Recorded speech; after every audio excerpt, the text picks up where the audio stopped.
ACA, c'est un salon international dédié à l'art contemporain africain. Mais au fil des stands, on a constaté que dans une écrasante majorité, c'était des galeries détenues par des Occidentaux qui exposaient ces artistes.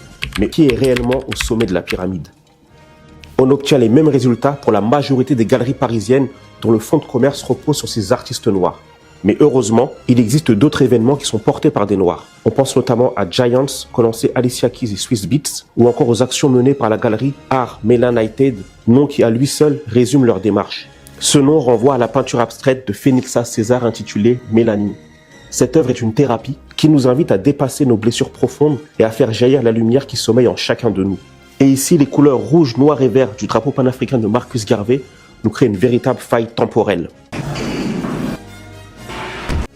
Celui qui fait la couverture de ce magazine de 1925 est Roland Heiss, le grand-père noir des frères Bogdanov, dont nous avons raconté l'histoire ici.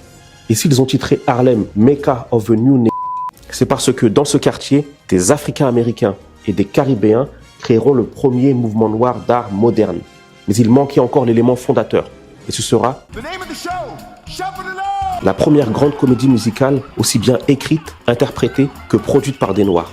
On est en 1921, et de ce Big Bang émergera une constellation d'artistes et d'auteurs que l'on connaît aujourd'hui sous l'appellation Harlem Renaissance. Mais son nom d'origine était le New Movement.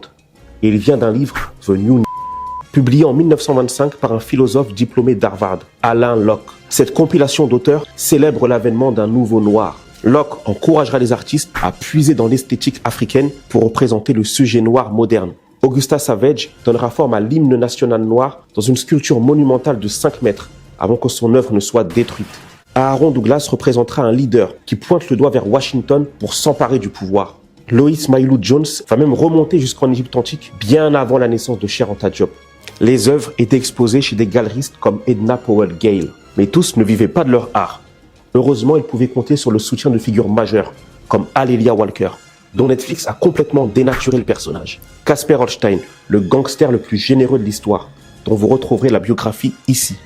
Ou encore sa concurrente, la martiniquaise Stéphanie Sinclair, incarnée ici par l'actrice béninoise Issé.